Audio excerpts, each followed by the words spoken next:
Okay, everybody, I'm gonna do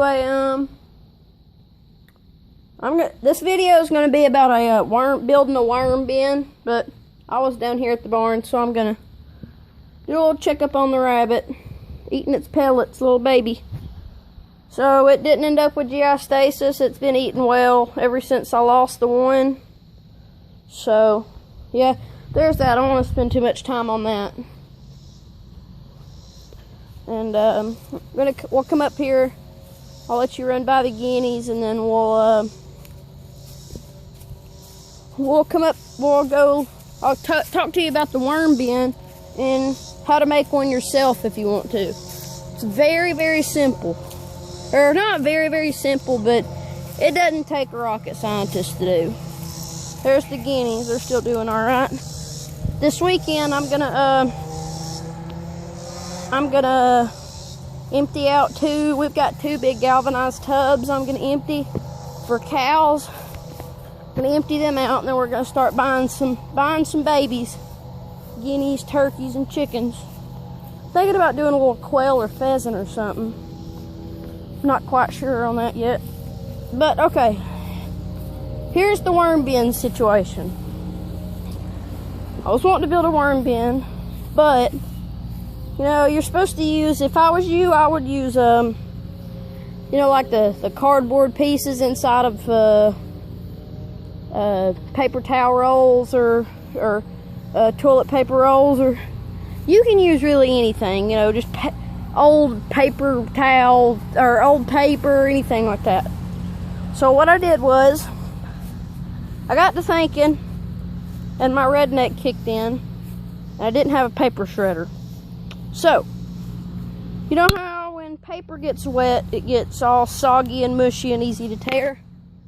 I took a bunch of paper and put in this blue tub right here. That's just old plants and stuff from the rabbit pen. I'll let that decompose. But I took paper and I loaded it in here. I've already done it. I did this earlier today, but I decided I'll make a video, tell you how I did it. And but I put the paper in here. I wouldn't use like books and stuff like that, but just normal, just like notebook paper. Anything. I just used old school paper. If you're wondering, I'm in 7th grade. This was just old 5th grade work and stuff. And what I did was I just threw it in here, turned the water hose on, and let it fill up.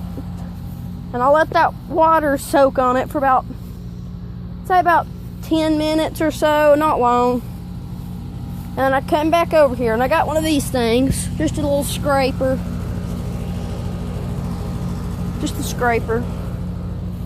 And I took it in here and I would just go back and forth with it and chop the paper up. And then when I would take the paper out, I would take it out, squeeze the water out of it, and it would end up in a big pile, and just rip pieces off of it like that. And I filled it up in this. This was just like, this was a bucket. It's just a little bucket. And originally it had like recycled golf balls in it. And so I took it, sit on a boat trailer so you can see it. And I filled it up with this little paper. It's still wet. I just did this probably hour, 2 hours ago. So I did that, and yeah. So I did that, and I'm just gonna let this dry out. I broke all that stuff up and put it in here. I'm gonna let all of it dry out. And there's some lettuce. I'm gonna get worms probably tomorrow.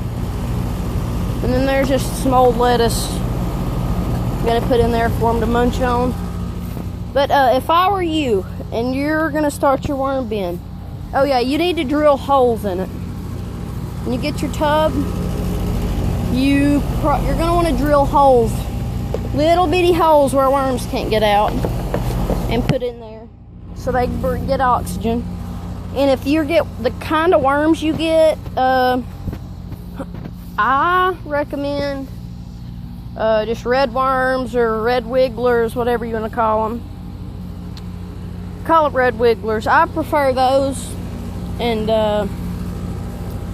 those are like the top of the line, you know, for getting their poop out and everything. That's supposed to be the best you can get, and so I'm gonna get some of them, and that's about it. But yeah, you pretty much, it's really simple. Fill up about that much of it, but you want it dry. You don't want it really moist, because too moist the worms don't like. So I'm gonna let this dry out, and then when it's completely dry, I'll get a little bit of moisture on there, just enough for the worms to enjoy it. Put that food in there, and hopefully we'll have plenty of baby worms and fishing bait and poop to put on plants. It's very, very, very, very good for plants. So there's that. But if I were you, don't use opaque. I would use the most opaque thing. I did clear, but that's because I'm going to put it in just a very dark place where it's not going to matter. But I would use something opaque if you're not going to put it in a dark place, because worms don't like sunlight. So there's that. I would use something opaque, like one of these big Rubbermaid tubs or something. But yeah, it's pretty simple. That's about it. Thanks for watching.